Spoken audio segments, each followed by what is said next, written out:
A Hermit in the Himalayas by Brunton. Chapter 14. When we last met, I told Prince Muzari Shumshir Young Bahadur Rana of Nepal of my intention to go into the recesses of the Himalaya mountains upon a spiritual and inward adventure. My bright friend lightly responded with the wish that he could escape the whirl of pleasure and duty for a brief time and accompany me thither, as if such a trip were a half-hour matter. To which I jokingly replied, "Anyway, Prince Muzari, come and have a cup of tea with me there one day." And thus we both laughed off this trifle. I hear nothing further from the prince until today, when totally unannounced and quite unexpectedly he arrives, accompanied by a couple of servants, and rambling up the trail on a handsome brown horse, he appears in my solitary domain. "So, you have come for that cup of tea," I remark, when the first astonishment of this sudden incursion departs and yields to the hospitable emotion with which every man should greet a friend. But the prince denies my natural inference and declares that he has little partiality for tea. He will drink anything else, but not tea. Unfortunately, it's impossible for me to offer him, in this refuge from civilization, anything else except water. Excellent, he declares. He will drink water. However, the rigid traditions of his caste demand that his own servant provide the drink out of the supply they carry. And whilst he sips the colorless fluid, I muse over the phenomenon of a man who goes into the mountains to play the hermit, who expects not a single visitor but succeeds in having quite a few. Under the law of averages, I may hope to have another 10 visitors during the balance of my sojourn here. Thus, it is amply proved that in the 20th century, nobody can become a Robinson Crusoe. Whether he maroon himself on an unfrequented Pacific island or perch himself on a wild mountaintop, the world will track him down and invade his solitude. If there is no other means of approach, aeroplanes will nose their way into his retreat. Nevertheless, I am not a churl. I am grateful for these visits. Fate has been kind enough to send none but those who are welcome indeed. My visitors have stimulated my own intellect and given me the pleasure of spiritual communion. Indeed, we must have some kind of inward relationship, some kindred tie, unseen and intangible, for what else could have brought them upon the weary journey over the rugged mountain slopes into this isolated region? They have prevented me from becoming entirely self-wrapped. Best of all, they come with affection in their hearts. What finer gift can a stranger or a friend bear to any man? Prince Muzari is about 33. He possesses a good-looking Mongolian featured face with a flat nose, yellowish skin, and slightly elongated eyes. He is quite short, no taller than myself, but this is a feature which we share in good company. However, for Colonel Lawrence of Arabia was at first rejected for service at the outbreak of the last war on account of his not being sufficiently tall, whilst Napoleon's lack of inches earned him the famous title of Little Corporal. Yet he has the strong, powerful voice which is typical of the mountain folk of Nepal. He is a good-natured, good-humored person, yet capable, when roused, of that fiery, fearless outburst, which is also typical of the people of Nepal. He is a nephew of His Highness, the Maharaja of Nepal, and possesses a patriotic devotion to that little-known land which is almost fanatical.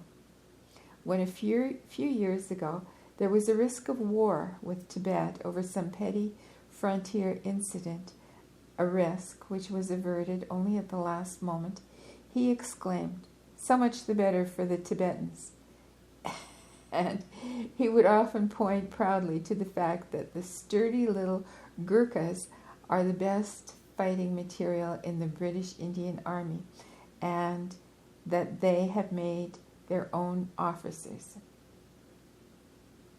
And that they have their own officers. Whilst an early evening meal is being prepared, we leave the whitewashed, fur-fringed bungalow and go for a walk. I take my visitor up the steep slope to my treasured sanctuary. He wanders around, admiring the magnificent views of narrow, precipitous valleys and rugged, uninhabited heights. When he has seen enough, I lead him to my meditation spot, where we sit down. The immense natural amphitheater which stretches out below our feet draws an exclamation of admiring surprise from his lips. This is perfect for your purpose. You have chosen well. We chat of bygone events until towards the end our talk veers round to my own subject. The prince tells me of some of his own experiments in yoga during his early days. He too has been educated along Western lines, but no superimposed scientific training will drive out the beliefs in the supernatural forces of life which dwell in the blood of every thoughtful Oriental. My great attraction has been Hatha Yoga, what you call the way of body control. I had a teacher, of course, and still keep an occasional touch with him, but I mastered a number of things by sheer instinct before I ever met him. My theory is that I had already practiced Hatha Yoga in former births.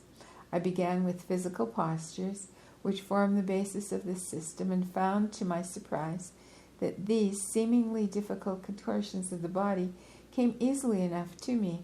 Even now, after having been out of practice for some years, I can do about half a dozen of them. Could you do them here? By all means.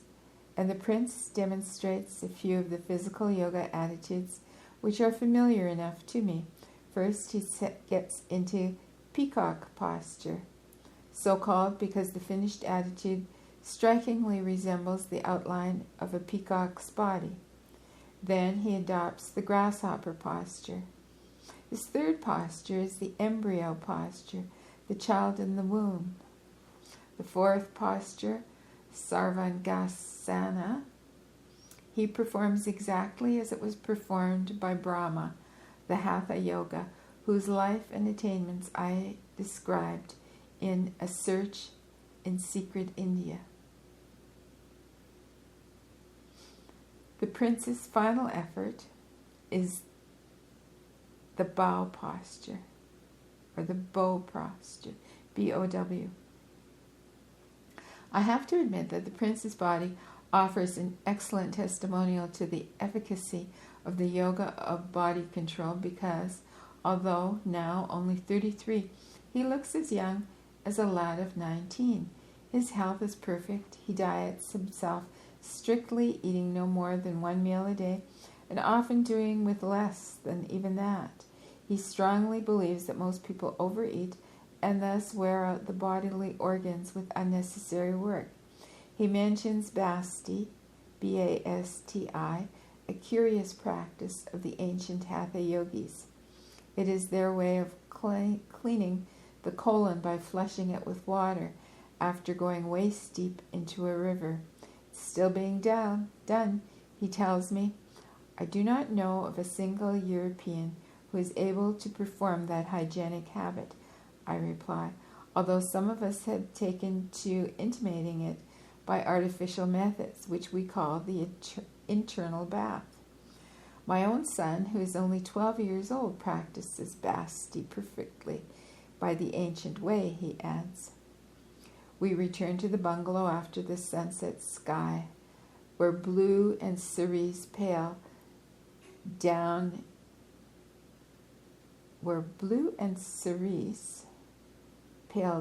into fainter and fainter colorings. How I love these pauses between daytime and nightfall, when nature takes up her palette and tints the Himalayan world with her glorious hues. At night, I look up at the sky. The beautiful Southern Cross is almost on the point of setting. Gemini, third of the zodiacal constellations, and mute symbol of the fraternal affection of Castor and Pollux, Pollux, jewels the northwestern rim. Vega, or Vega, Vega, a bluish-white point of light towards the eastern horizon, seems the brightest of the stars. Next morning we follow a narrow ribbon-like path which winds across the face of a ridge. A brown crag which towers high into the air at the valley end is our objective. In the background we see the jagged mass of snowy mountains soaring upward through banks of cloud, a long line which shimmers in the pre-noon light. The glaciers show themselves as clear white streaks running down to the foot of the range. This region through which we march offers plenty of game. Wild animals hunt the Terry Garhwal forests. I'll spell that for you. TEHRI-GARHWAL.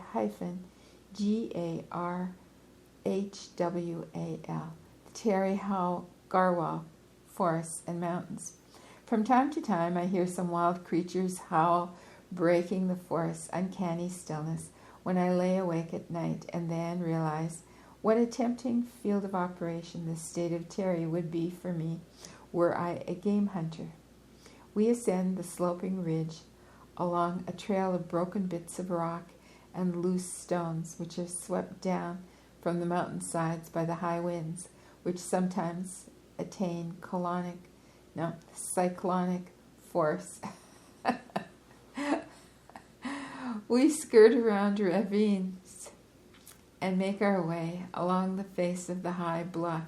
We climb to the top of another ridge and later dip downwards a little towards a grove of deodars.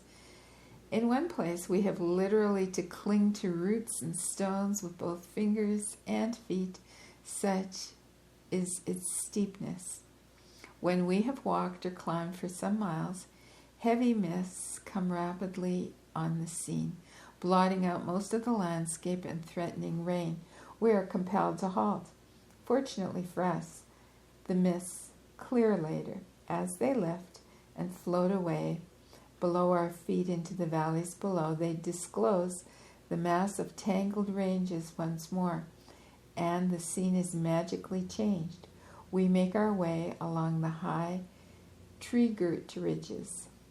Our conversation turns to talk of the prince's own country while we ramble onwards. Interesting odds and ends of facts about Nepal emerge from his lips.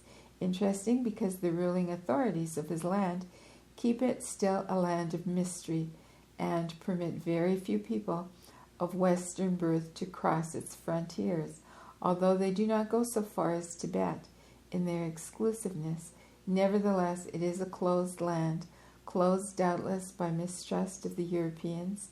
Moreover, the mountains of Nepal are already separated from India by the Terai jungle, Terai jungle, that hot, rank, malarious, and deadly tract at their foot.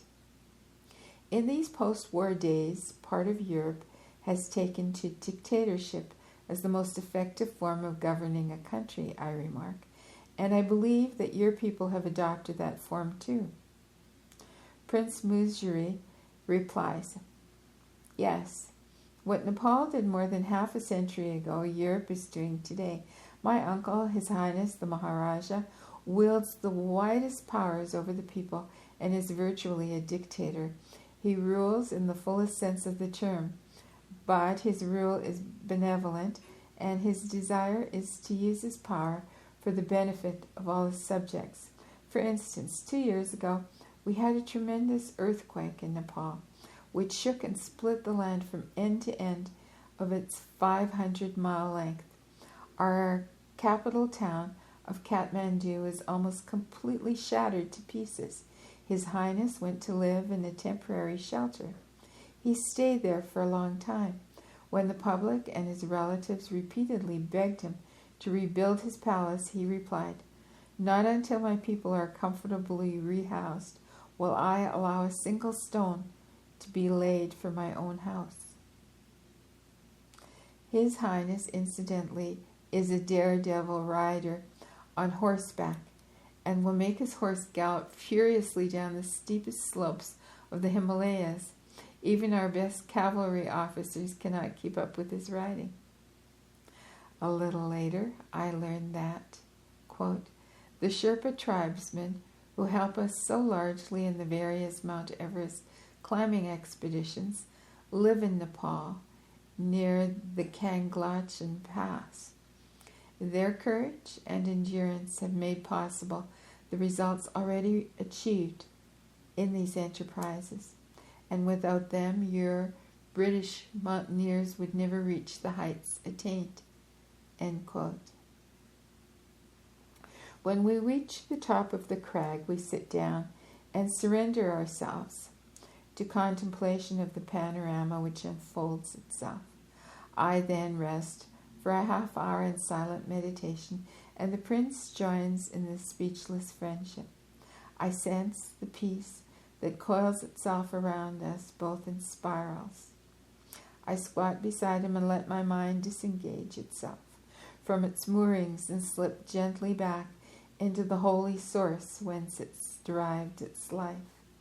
Without difficulty, it abandons itself to the interior existence where all is perfect, where all is calm, where all is heavenly. I do not realize how short a time thus passes. For time indeed has taken itself off as an unwelcome entity.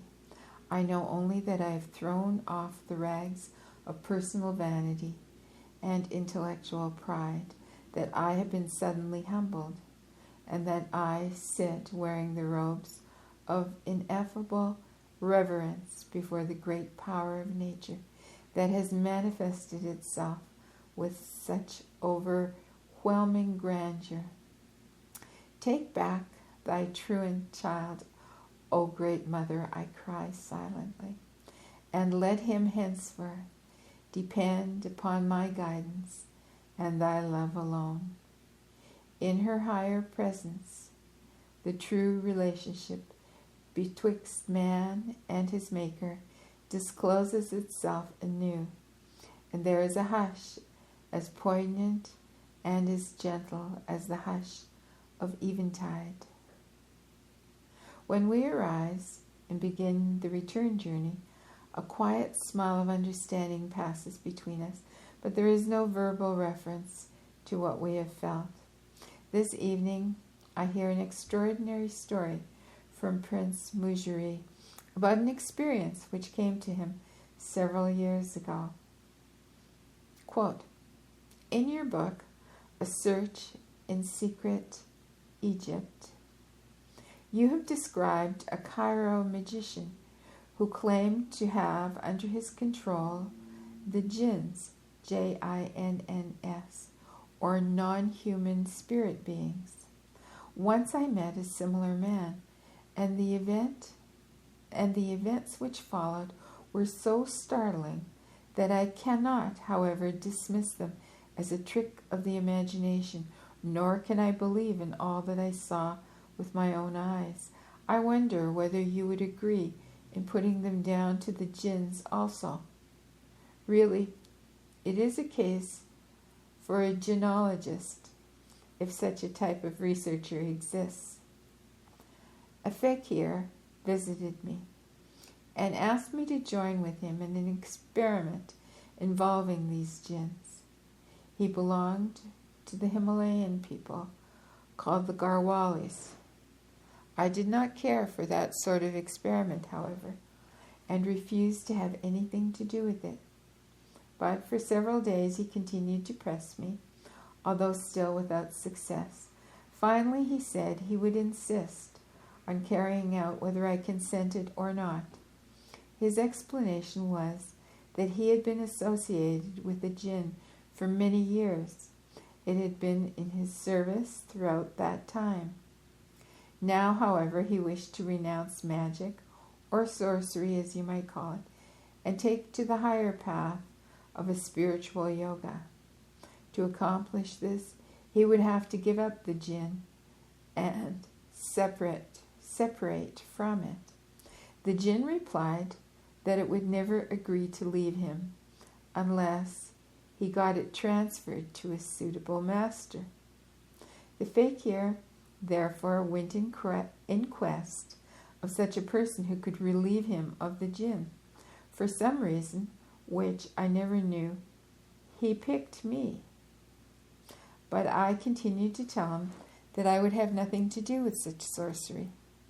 One night, about 2 o'clock, I seemed to awake with a terrible start. A feeling of suffocation overwhelmed me, as though the bedroom were full of smoke and flames. Actually, I was in a state midway between sleeping and waking. Then a voice, apparently within my ears, said, "You shall pay for your obstinacy."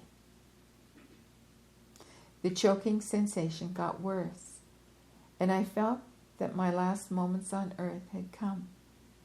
Fortunately, I had the presence of mind to remember my master, who was the great Hindu yogi living in the Kangra mountains. I prayed silently to him and begged him for his protection.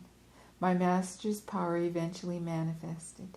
A sense of reassurance returned to me. The smoke seemed to clear away, and the feeling of being suffocated gradually disappeared. Next day, the strange fakir visited my house again.